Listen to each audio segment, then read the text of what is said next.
আচ্ছা, আমরা ঘরে অনেকেই আছি টেলারিং কাজ করি, কিন্তু সবাই কিন্তু টেলারের মতো কিন্তু পারফেক্ট কাজ করতে পারি না। তবে পারফেক্ট কাজ কেন করতে পারি না আজকে বললাম। এই যে হাতাটা দেখাচ্ছি, এই হাতাটার পারফেক্ট ভাবে সবাই কিন্তু টেলারের মতো বসাতে পারে না। আর পারফেক্ট ভাবে বডির সাথে হাতাটা যদি না অ্যাডজাস্ট করতে পারেন, তাহলে কিন্তু জামা পরার পরে হাত উঁচু করলে দেখা যাবে যে জামাটাও উপরের দিকে উঠে গিয়েছে। তা এটা যাতে না হয়, এর জন্য আজকে এই ভিডিওটা।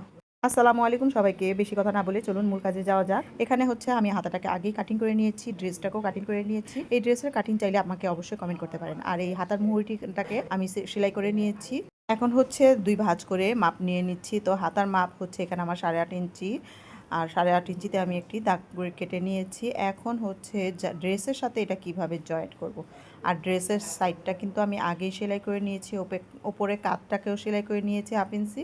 তো এই 1/2 ইঞ্চি থেকে হাতার যেই মানে এক মূল মানে মাথাটা যেখানে, ওইখান থেকে ধরে আমি ড্রেসটাকে আস্তে আস্তে যেভাবে মিলিয়ে নিচ্ছি, ঠিক সেইভাবে মিলিয়ে দেখবেন যে কোথায় মানে সেলাইটা পড়ে, সেই সেলাইয়ের অনুযায়ী ওইখানেও আমি একটি দাগ কেটে নিব।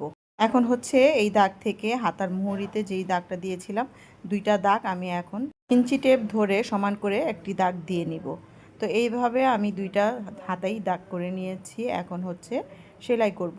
সেলাই করতে হয় কিভাবে এটা তো সবাই জানেন, তারপরে স্ক্রিনে দেখিয়ে দিলাম। তো এইভাবে আমি সেলাইটা করে নিয়েছি, আর 2টা হাতাই আমি সেমভাবে সেলাই করে নিয়েছি। তো সেলাইটা পোক্ত করার জন্য আমি আবার আরেকটি সেলাই করে দিলাম।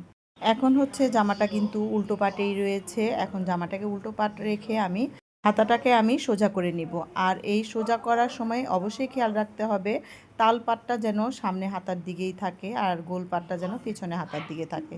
এখন হচ্ছে মিডল বরাবর উপরের কাঁধের সেলাই, ওই দাগ বরাবর একটি আমি চিহ্ন করে নিয়েছিলাম হাতায়, সেই চিহ্ন বরাবর রেখে এখন হচ্ছে ওই যে নিচের যেই জয়েন্টগুলো ছিল হাতার এবং ড্রেসের, 2টা জয়েন্ট একসাথে রেখে হাতে মুড়িয়ে তারপর হচ্ছে সেলাইটা আগে ধরে নিতে হবে। তারপর এখন ঘুরিয়ে ঘুরিয়ে পুরোটা হাতাই আমি এইভাবে 1/2 ইঞ্চি পরিমাণ রেখে তারপর হচ্ছে সেলাই করে নিব।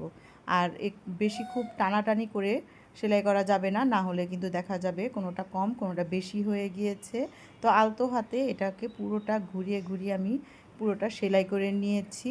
এইভাবে হাতা সেলাই করলে হয় কি, অনেকে ড্রেস পরার সময় দেখা যায় যে ড্রেসটা পরলেন, তারপরে যখন হাত উঁচু করে কোনো কাজ করতে গেলেন বা মানে কিছু একটা নিতে গেলেন, দেখা যায় যে জামাটাও মানে বডি থেকে উপরে উঠে গিয়েছে। এই কাজটা আর কখনোই হবে না এইভাবে যদি পারফেক্টভাবে হাতা লাগাতে পারেন। অনেকেই দেখি যে হাতা লাগান কিন্তু আগে বডি না সেলাই করে হাতাটাকে জয়েন করেন, তারপর হাতা থেকে ধরে একবারে এক বডির শেষ পর্যন্ত সেলাই করে দেন। এইভাবে হাতা লাগালে কিন্তু ভুল। আমি যেভাবে লাগিয়েছি এটাই কিন্তু সঠিক নিয়ম। আর টেইলারে কিন্তু এইভাবেই হাতা লাগিয়ে থাকে। তো আজকে আমার এই টেইলারিং ভিডিওটা কেমন হয়েছে অবশ্যই কিন্তু একটি লাইক কমেন্ট শেয়ার করবেন যদি কেউ উপকৃত হয়ে থাকেন। তো দেখা হচ্ছে সামনে কোনো ভিডিওতে। আল্লাহ হাফেজ।